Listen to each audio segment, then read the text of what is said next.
Hello guys. मैं CA विकास गुप्ता, आपकी firm एवी payment associate chartered accountant का पार्टनर हूँ। मेरे पास में निमराना ब्रांच और गुड़गांव ब्रांच है। गुड़गांव में हम मानेसर में प्रैक्टिस कर रहे हैं।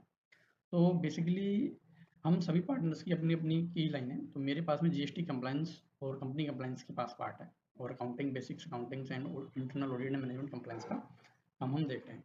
तो आज की क्लास आपके लिए लाए हैं जीएसटी के लिए। तो सबसे पहले हम समझते हैं जीएसटी है क्या। जीएसटी एक वैल्यू एडिशन टैक्स है जो पहले 2017 1 जुलाई 2017 से पहले वैट चलता था। Rajasthan VAT, Haryana VAT, Delhi VAT, अलग अलग स्टेट का, उन सभी वैट को, स्टेट टैक्स को हटाकर एक नया एक्ट लाया गया जो यूनिवर्सल पूरे पैन इंडिया लगता है। उसे बोलते हैं जीएसटी। जीएसटी का full form goods and service tax है। ठीक है। बेसिकली अब हम देखते हैं इसकी थ्योरेटिकल नॉलेज पे। आज हम देखेंगे कि जीएसटी में रजिस्ट्रेशन कंप्लायंस कैसे की जाती है और किन किन को रजिस्ट्रेशन लेने की जरूरत है। तो हम ये वीडियो वर्चुअल बेसिस पे या सभी के लिए नहीं बना रहे, सिर्फ हम हमारे स्टाफ के लिए बना रहे हैं। तो मैं ऐसे समझता हूँ कि सभी के पास में ऑफिस के स्टाफ के कंप्यूटर्स, ऑफिस के मेल आईडीज, ऑफिस के एसओपी आप लोगों के पास में है। नहीं है तो कहाँ से हम ले सकते हैं इजी वे में, मैं आपको बताने की तैयार हूँ। ठीक, तो धीरे धीरे स्टार्ट करते हैं। मैंने ये गूगल खोला, गूगल पे मैंने जस्ट लाइक टाइप ही किया था। मैं यहाँ से बंद कर देता हूँ इसको दोबारा, और गूगल पे सिर्फ यहाँ पे लिखता हूँ जीएसटी। जीएसटी जीएसटी के बारे में यहाँ पे साफ लिख दिया है, यहाँ पे बता दिया। Goods and service tax is a successor of VAT. Successor मतलब वैट इससे पहले, मतलब वैट के बाद में जो है, जो वैट को जिसने सक्सीड किया है। Successor VAT use in India और सप्लाई ऑफ गुड्स और service, both VAT and GST have the same taxation slab. It is comprehensive. इसमें पहले वैट में सिर्फ गुड्स आते थे, सर्विस में सर्विस टैक्स होता था। ये दोनों को कंबाइन कर दिया। हिंदी में अगर आप पढ़ना चाहते हो तो हिंदी में भी है। वस्तु गुड्स जिसपे वैट लगता था, सेवा कर सर्विस जिसमें सर्विस टैक्स देते हैं। भारत में 1 जुलाई 2024 1 जुलाई 2017 से लागू है। यह एक महत्वपूर्ण अप्रत्यक्ष कर व्यवस्था है। अप्रत्यक्ष कर मतलब इनडायरेक्ट टैक्स, जिसमें सामने वाले को पे करना होता है। ठीक, जिसे सरकार एवं कई अर्थशास्त्रियों द्वारा इसे स्वतंत्रता के पश्चात बड़ा आर्थिक सुधार होता है, जिसमें काफी सारे जो अर्थशास्त्री इकोनॉमिस्ट है, जो सरकार गवर्नमेंट है, आईआरएस है, उन्होंने मिलकर बनाया है, उसे काफी अच्छा सुधार माना गया है। ये तो रही बात। अब हम धीरे धीरे वो डिटेल में बात करते रहेंगे। अब बात कर लेते हैं कि जीएसटी हमारे लिए क्या करना है, हमारे स्टाफ के लिए क्या करना है। सबसे पहले आप ये बताइए, हमारे ऑफिस में जो भी स्टाफ आया, वो जो भी क्लाइंट आया, वो क्या बोलता है कि सर मेरे को जीएसटी नंबर लेना है। ठीक है, अच्छी बात है। सबसे पहला क्वेश्चन, तो अब हमारे माइंड में ये हो गया कि भाई आपको जीएसटी नंबर लेना है, तो जी हम उससे क्या क्वेश्चन करें आके, उसने तो अपने रिक्वायरमेंट बता दी।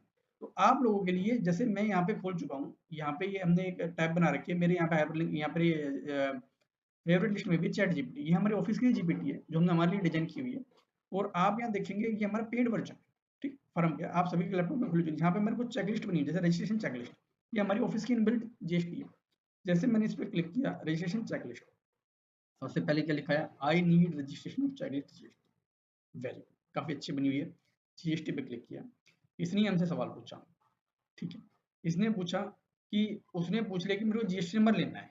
तो अब हमारा आंसर क्या होना चाहिए, हमारा आंसर होना चाहिए कि भाई आप टाइप ऑफ एप्लीकेंट हो, आप दिला तो देंगे, आप इंडिविजुअल हो या प्रोप्राइटर हो, आपने पार्टनरशिप फर्म में लेना है, आपने प्राइवेट लिमिटेड फर्म में लेना है, आप एलएलपी हो, बताओ। और स्टेट ऑफ रजिस्ट्रेशन, आप किस स्टेट में रजिस्ट्रेशन लेना चाहते हैं, हमें ये पूछना होगा या हमें ये समझदारी लेनी होगी। Third, business type, what is your business activity, कि आप ट्रेडिंग करोगे, मैन्युफैक्चरिंग करोगे, सर्विस करोगे। हमें क्लाइंट से 3 क्वेश्चन पूछने हैं। जैसे क्लाइंट ने बता दिया, क्लाइंट ने क्या बताया कि मेरी इंडिविजुअल फर्म है, जैसे मान लिया मैंने यहाँ टाइप भी कर दिया, फिर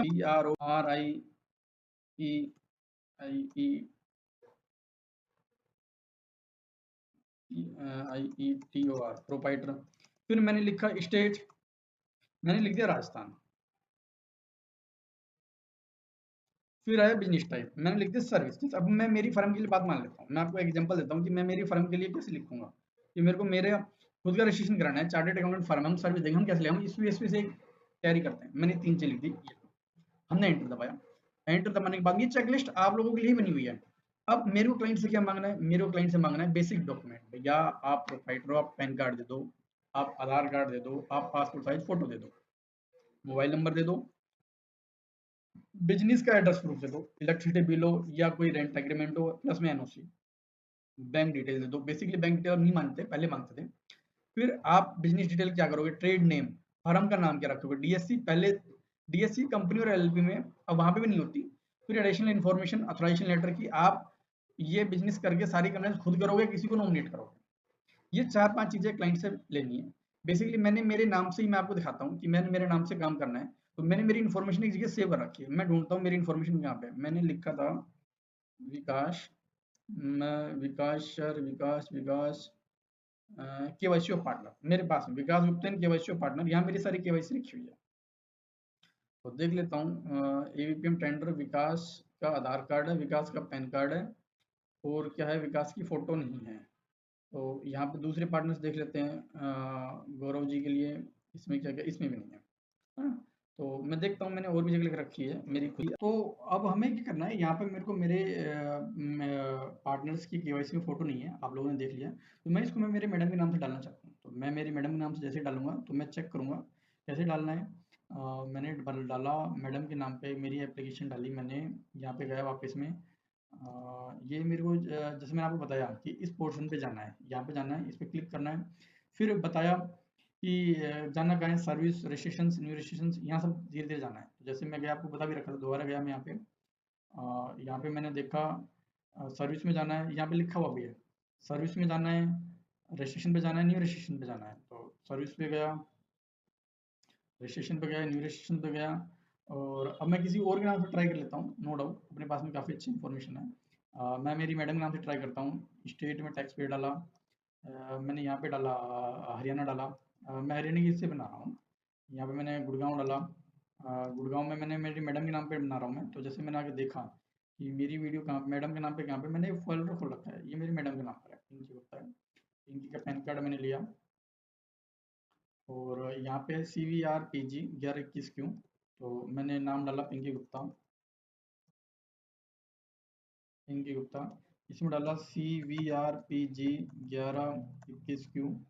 इसके बाद ईमेल आईडी जो मैंने डाली GSTCON, ये GST एक्चुअली हमारी ऑफिस की होनी चाहिए। कोई भी इंफॉर्मेशन हो, मोबाइल नंबर क्लाइंट को जाए, कोई इशू नहीं है। तो एक मिनट दोस्तों, हाँ जी। तो अब हम यहाँ पे डाल रहे हैं गुड़गांव GST। ये मेल आईडी हमारी क्लाइंट की होनी चाहिए, सॉरी मेल आईडी हमारे ऑफिस की होनी चाहिए, मोबाइल नंबर क्लाइंट को होना चाहिए, क्योंकि ऑफिसर्स को फ़ोन करेंगे कि रिटर्न कंप्लायंस नहीं हो रही, टैक्स नहीं, तो क्लाइंट को जा सकते हैं, क्लाइंट थोड़ा सा स्ट्रिक्टली हो जाएगा। मेल आईडी इसलिए हमारे रखनी चाहिए कि ओटीपी वगैरह आती है, जिससे बार बार हमें क्लाइंट को फ़ोन करने की जरूरत ना पड़े, कोई भी नोटिस वगैरह आते हैं मेल पे आते हैं, तो ये सब हमने डालते हैं।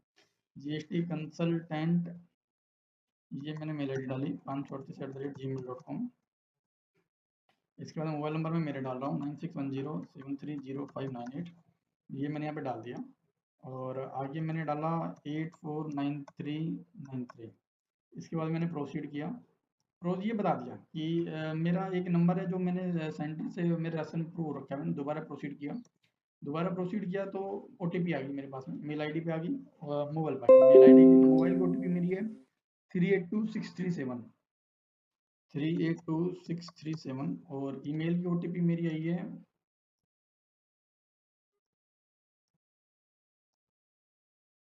ईमेल की आई है 962 631। तो ईमेल की ओटीपी आई है मेरी 962 631। तो ये मैंने प्रोसीड किया, मेरा टीआर नंबर जनरेट हो गया। यहाँ पे हमें कॉपी कर लेनी है, टीआर नंबर क्लाइंट के मेल पे भी चले जाएगा, हमारी मेल पे भी जाएगा, क्लाइंट के मोबाइल नंबर पे भी जाएगा। मैं दिखा भी देता हूँ आपको, ये हमारा नया टीआर नंबर जनरेट हो गया। ये देखो, ये हमारा टीआर नंबर यहाँ पर भी आ गया, और हमने यहाँ पे किया आगे, हमने प्रोसीड किया। प्रोसीड करने के बाद हमने देखा tax reference number, TR number आ गया। यहाँ हमने हमारा टीआर नंबर जो कॉपी किया था पेस्ट कर दिया मैंने जो। इसके बाद में हमने लिखा 509731। इसके बाद में प्रोसीड पे क्लिक किया। प्रोसीड पे क्लिक करने के बाद में मोबाइल नंबर और मेल पे ओटीपी चाहिए, तो वेट कर लेते हैं, क्लाइंट के मोबाइल नंबर पे आइए 447254। तो 447254 पे हमने डाला, जिससे हमारी ये टैब खुल गई। इसके बाद में ये एक एडिट का ऑप्शन आता है एक्शन पे, यहाँ पे क्लिक किया हमने, और ये सब हमारी बॉक्स खुल गई, एप्लीकेशन फॉर्म खुल गया। हमारा नाम डाल रखा है पिंकी गुप्ता, जो हमने डाला था। ट्रेड नेम जो हम नाम क्या चाहते हैं, हमने नाम लिखा, मेरी फर्म का नाम है गुप्ता कंसल्टेंट। अप्लाइंग गुड़गांव में ही काम करना है, casual taxable person, casual taxable person मतलब जो फॉरेनर्स के लिए होते हैं, हम किसी 2 या 3 महीने के लिए लेते हैं, कोई प्रोजेक्ट मेले में गए या कोई फेयर में गए, एग्जीबिशन में गए, 2 या 3 महीने काम किया, साइट पे गए, उसके बाद छोड़ के आ गए, ये मेरी वो चीज़ें हैं। इसके बाद में आती है कंपोजिशन स्कीम्स का ऑप्शन। कंपोजिशन स्कीम का मतलब ये होता है कि रेगुलर, वैसे जीएसटी में ना 2 ऑप्शन दिए हुए हैं रजिस्ट्रेशन के, रेगुलर और कंपोजिशन। कंपोजिशन स्मॉल टैक्सेस होते हैं जो बेसिकली कम लेवल पे काम करते हैं, जिनकी टर्नओवर साल में 1.5 करोड़ से कम है, उनको मिलता है, और वो ज़्यादा कंप्लाइंस नहीं कर पाते, ज़्यादा सेल परचेज रिकॉर्ड मेंटेन नहीं करते, उनको अपनी टैक्सेबल सेल्स पर 1% टैक्स पे करना होता है बस, ना उनको इनपुट रिकॉर्ड्स रखने होते हैं, ना उनको आउटपुट मिलता है, ना उनको इनपुट मिलता है।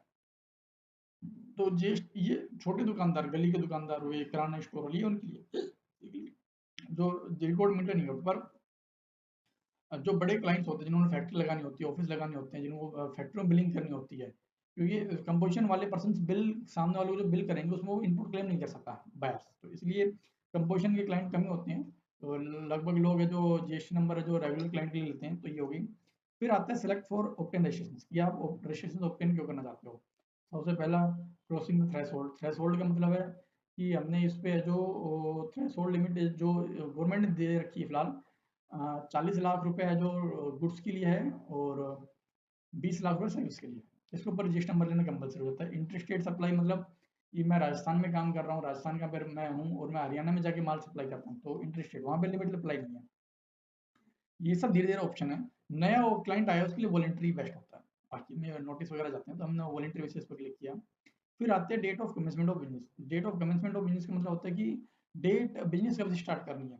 वैसे ये फील्ड नियम जीएसटी ये कहता है कि जब आपने बिजनेस किया उससे 30 दिन के अंदर अंदर आपको नंबर ले लेना चाहिए, बट आप नंबर नहीं ले रहे हो तो बट आपने काम चालू कर दिया, date of commencement of business, तो आज की डेट डाल लो, बट आपके लिए लाइबिलिटी कब से स्टार्ट होगी, जिस दिन से नंबर आपको मिल जाएंगे, यहाँ पे हुआ। इसके बाद में हमने डाला टाइप ऑफ रजिस्ट्रेशन, की आपके पास ऑलरेडी रजिस्ट्रेशन है नहीं है, नया क्लाइंट है, कुछ भी नहीं डालना, छोड़ देते हैं। ये एक्चुअली ये फील्ड आई थी जब हमने जीएसटी कंप्लायंस, जो वेट से हम जीएसटी मारते वहां डालना होता था। डॉक्यूमेंट फॉर ट्रेड नेम, कि आपने ऊपर गुप्ता कंसल्टेंट लिखा है, इसका ट्रेड नेम कहाँ है, क्या प्रूफ है, कहाँ से अपना अप्रूवल लिया, ये बेसिकली पार्टनरशिप फर्म और प्राइवेट लिमिटेड कंपनी में होता है, यहाँ पे नहीं होता, इसलिए यहाँ छोड़ देते हैं। फिर आता है save and continue. Save and continue में, अच्छा ऊपर हमने नहीं भरा था, ये हमारी प्रोप्राइटरशिप फर्म है, प्रोप्राइटर डाल दिया। इसके बाद में हमने देखा आगे, ये कर दिया सेव एंड कंटिन्यू। यहाँ पर ये ऑप्शन आ जाता है कि हम अपने क्या क्या ऑप्शन लेते हैं, नेम, फादर नेम, ये हम भर देते हैं, ठीक है। RAMAVTAR अमोतार, और यहाँ पे हम चले Gupta, GRORIETOR, proprietor, PAN number automatic आ गया, हम आगे भर चुके थे। डायरेक्टर है, कंपनी में चलता है, सिटीजन है, हम इंडिया के सिटीजन है। अगर हम मान लो हम इंडिया के सिटीजन नहीं हुए तो हमारे लिए फिर हमारे लिए पासपोर्ट नंबर की फील्ड करो, in case of foreigner passport number India में है तो ये हट गया ना। तो ये हो गया, डिन नंबर हो गया। अब प्रोपाइटर का एड्रेस, प्रोपाइटर का एड्रेस बेसिकली यहाँ पे पेन गई, ये ऐसी जीएसटी में काफी सिस्टम, आप जीएसटी पिन कोड डालो वहां से जाएगा। मैंने मेरे घर का एड्रेस डाला 301-706, मेरा बता दिया कि आप 301-706 दो सिटी में लग रहा है, दो डिस्ट्रिक्ट में लग रहा है, आप यहाँ पर हो यहाँ पर हो। मैंने अपने डिस्ट्रिक्ट ढूंढा, मेरे डिस्ट्रिक्ट अपना बता दिया, 301-706 ये मेरे गाँव का नाम, मेरे शहर का नाम है, यहाँ पे इसमें मैं गाँव पे हूँ, इसमें मैंने बिल्डिंग नेम वगैरह डाल दिया, suppose that road number 101 sector, कुछ भी जो क्लाइंट के पास एड्रेस है। मैं डमी नंबर डाल रहा हूँ ना, मेरे गांव में सेक्टर वगैरह नहीं होते, डमी डाल दिया। फ्लोर नंबर भी डाल दिया 22, 5 फ्लोर नंबर हो गया। बिल्डिंग नंबर 10 पे हो गया। लैंडमार्क आसपास कहीं हो तो मैंने लिख दिया, जो भी आपके पास इन्फॉर्मेशन, नियर गवर्नमेंट हॉस्पिटल। मैं आप लोगों के लिए रनिंग लग रहा हूँ तो मैं कंप्लीट इन्फॉर्मेशन नहीं डालता, तो मैं लिख देता हूँ अच्छा नॉर्थ सर्कल, ऐसे ही लिख दिया, ये सिकोपुर विलेज मेन रोड एरंड लिख दिया सर, ये लिख दिया। आपने फील्ड करना है ना। अब बात आती है कि आप स्टेट वाइज जुडिक्शंस कैसे, बेसिकली तो ये यहाँ से उठाता है, ये पिन कोड से उठाएगा। तो मैं पिन कोड से फिर भी हमारे पास कई स्टेट की अलग अलग आती है, इसने उठा लिया। आप गुड़गांव ईस्ट में हो, वेस्ट में हो, डिपार्टमेंट से आपने लिस्ट ले लेनी है। आजकल क्या है, हरियाणा में तो क्या होता है कि डिपार्टमेंट लिस्ट दे रखी है कि आप अपने पिन कोड डालो या फिर एड्रेस नियर बाई वहाँ से पूछो, डिपार्टमेंट से पूछ सकते हो, वरना रिजेक्ट कर देते हैं। तो ये ध्यान देने की जरूरत है। आई डोंट नो राजस्थान में कैसे क्या होता है, पर हमें ध्यान देने की जरूरत है। हम ईस्ट वार्ड लो में गए, मैंने डाल दिया रैंडमली, क्योंकि गुड़गांव मेरा कम स्टेट है, सेंट्रल जुडिक्शन। अच्छा, जुरिडिक्शन स्टेट और सेंट्रल, ये हमसे पूछ रहा है, पर ये डिपार्टमेंट खुद ही बताता है कि हमारी फाइल स्टेट में लगेगी, सेंट्रल में लगेगी। हमें ध्यान देने की जरूरत नहीं है, जो इसमें आया है वो डालो। फिर भी हमें लिस्ट डिपार्टमेंट से मंगवा लेनी चाहिए, पूछ लेनी चाहिए, वरना जीएसटी कैंसिल हो जाता है। ये फिर और अच्छा तरीका बताता हूँ, क्लाइंट से बोलो आप जिस रजिस्ट्रेशन का एड्रेस, जिस एड्रेस का रजिस्ट्रेशन लेना चाहते हो, उस एड्रेस पे के आसपास या उस एड्रेस के अगल बगल में कोई दुकान होगी, शॉप होगी, उसके जीएसटी नंबर लाओ। तो वो जीएसटी नंबर हम सर्च कर लेंगे तो हमें सेंट्रल जुडिक्शंस मिल जाएंगे, जिससे हमें कोई प्रश्न नहीं है, वरना जीएसटी नंबर गलत डालते हैं। अभी बात है नेचर ऑफ पोजीशन, या आपकी नेचर ऑफ पोजीशन कैसे है, कि आपने कंसेंट पे है, लीज पे लिया, रेंट पे लिया, कुछ भी हो, मैं रेंट डाल देता हूँ या कंसेंट डाल देता हूँ, कुछ भी हो, मैं एक रैंडमली कोई भी इंफॉर्मेशन डाल देता हूँ, इलेक्ट्रिसिटी बिल डाल दिया, लीगल ओनरशिप डाल दिया। मेरे पास में क्या डालूंगा, मेरे को मैं एक बेसिकली डाल देता हूँ, जैसे प्रिंट उद्यम सर्टिफिकेट डाल दिया, ऐसे डाल दिया, सिर्फ सिखाने के लिए, बननी तो है नहीं। वरना आपको क्लाइंट का रेंट एग्रीमेंट लेना होगा, कंसेंट लेटर में कंसेंट लेटर लेनी होगी। ये बता रहा है पीडीएफ फाइल करप्टेड है, अच्छा करप्टेड है, दूसरा डाल देते हैं, पिंकी पेन डाल देते हैं, ये फिल हो गई। रेंट एग्रीमेंट है, मैंने बताया था। फिर ये मांग रहा है कि रेंट एग्रीमेंट सामने वाले की लीगल ओनरशिप डॉक्यूमेंट क्या है, वो भी डालो भाई। उसने लीगल ओनरशिप डॉक्यूमेंट डाल दी, अब क्या रहा, डाल देते हैं। मतलब भाई क्लाइंट ने रेंट एग्रीमेंट दे दिया, उसको साइन किया, तो उसका बिल्डिंग ओनर कौन है, उस प्रॉपर्टी का ओनर कौन है, उसको ओनरशिप। अब पूछता है कि आप काम क्या करोगे, सर्विस दोगे, रिसिप्ट ऑन गुड्स एंड, ये होलसेल बिजनेस करोगे, वेयर हाउस खोलोगे, retail business, vertical city, factory खोलोगे, मैन्युफैक्चरिंग करोगे। हमारा काम सर्विस देना। हैव एडिशनल प्लेस होगी, मतलब आपकी ब्रांच और भी चलेगी क्या, क्लाइंट से पूछ लो। नहीं, बाद में भी ऐड कर सकते हैं, अभी कराने चाहिए अभी करा लो, अभी हमने के लिए इग्नोर कर रहे हैं, सेव एंड कैंसिल। फिर से वही हम आगे बढ़े। एक एक मिनट क्या है, एक मिनट के लिए क्योंकि ऑफिस से फ़ोन आ गया था, तो इसलिए क्लाइंट कॉल अटेंड करने लग गया था, हम बात को आगे जाते हैं। अच्छा, एडिशनल प्लेस हमने वहाँ पे मना कर दिया था तो आया नहीं है, वरना एडमिन करके कंटिन्यू कर लेते हैं।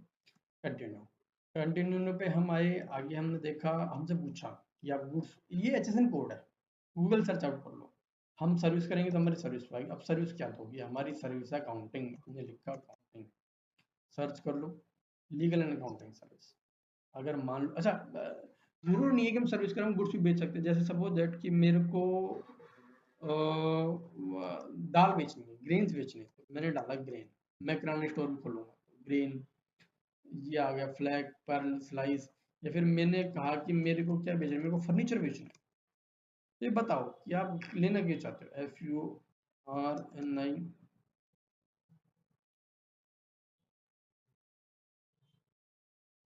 फर्नीचर, या आप मैट्रेस बनाएंगे, बेडिंग बनाएंगे, कुछ भी डालो। पांच एडजेसेंट कोड डालने देता है, जो भी आपकी सर्विस है, मेन मेन सर्विस डालो, बाद में बढ़ा भी सकते हैं। जरूर नहीं है कि हमने 5 सर्विस डाली, हम 7 भी कर सकते हैं, 20 भी कर सकते हैं, एक पैन नंबर में कितने काम कर सकते हैं।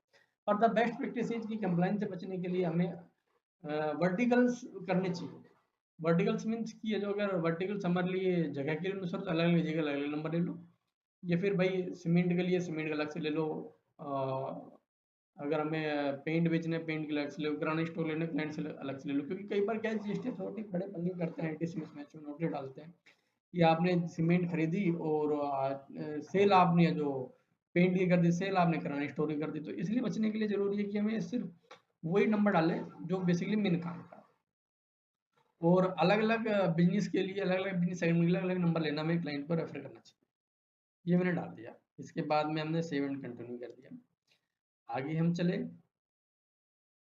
ये आता है स्टेट स्पेसिफिकेशन नंबर, ये पहले नहीं था, ये पहले नहीं था। यहाँ पे हमें क्या डालना होता है, अब जब मेरी खुद की प्रॉपर्टी है, तो मेरे को अच्छा, ये मेरे को वो डालना होता है, state excise licence number, professional tax compliance number, EC number, RC number हमें डालना होता है। ये अभी के लिए इग्नोर करते हैं, ये पुराने टाइम में था। लो आगे हम चले सेव एंड कंटिन्यू पे। फिर हमारे पास में आया कि आप आधार ऑथेंटिकेशन अप्लाई करना चाहते हैं, नहीं। अगर मैंने नो कर दिया तो माय डियर फ्रेंड्स, हमारे पास में 21 दिन में हमें एआर नंबर मिलेगा, जो क्लाइंट के लिए टाइम लेट हो जाएगा। फिर हमें डाल लो कि हमें यहीं डालना है, हमें केवाईसी डॉक्यूमेंट डालनी होती है, आधार ऑनलाइन काफ़ी टाइम लगता है, इसके लिए हम आधार आधार ऑथेंटिकेशन, आधार कार्ड से ओटीपी जाएंगे।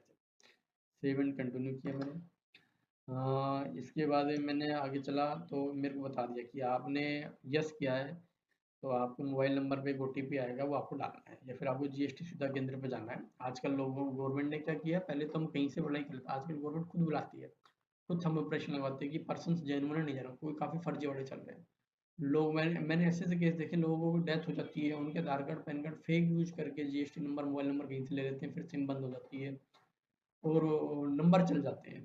तो गवर्नमेंट ने क्या किया, काफ़ी स्टेट में पायलट प्रोजेक्ट है कि आपने जीएसटी की अप्लाई कर दी, अच्छी बात है, अब आप हमारे पास आओ जीएसटी सुविधा के अंदर, जीएसटी डिपार्टमेंट को हम इंप्रेशन से वेरीफाई करेंगे पर्सन लाइव भी है नहीं है, वेलकम स्टेप है। हमने ओके किया। ओके करने के बाद में देखो, हमारे यहाँ ना जिस चीज़ हम टाइप कर रहे थे, हमारे पास 100% किया, हमने अपनी एप्लीकेशन 100% फाइल कर दी। अब करना क्या है, ये हो गई, ये अथोराइज सिग्नेटरी थिंग्स होता ही है। मैं बैठा हूँ गुड़गांव में, मैंने गुड़गांव डाला,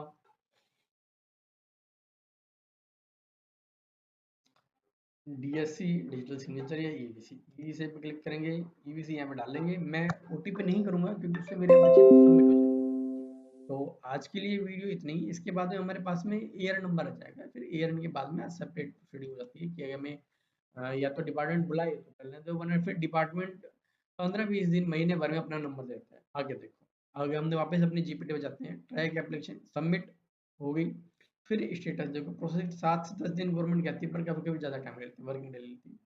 इसके बाद में हमें हमारे जीएसटी नंबर मिल जाते हैं। तो आज बेसिकली आपके लिए हमने क्लास बताई थी कि आप जीएसटी नंबर अप्लाई कैसे करोगे। कल हम आपको बताएंगे, या फिर दूसरी वीडियो में मैं आपको बताऊंगा कि जीएसटी नंबर में आप अमेंडमेंट कैसे लगाओगे। कि आपको क्लाइंट क्या देता है कि सर मेरे को मेरे मोबाइल नंबर चेंज कराने हैं, मेरे को मेरा एड्रेस चेंज कराना है, मेरे को मेरे बिजनेस जोड़ना है, मेरे को मेरा बैंक अकाउंट नंबर चेंज करना है, तो फिर आप कैसे काम करोगे। नेक्स्ट वीडियो आपके लिए भाई, थैंक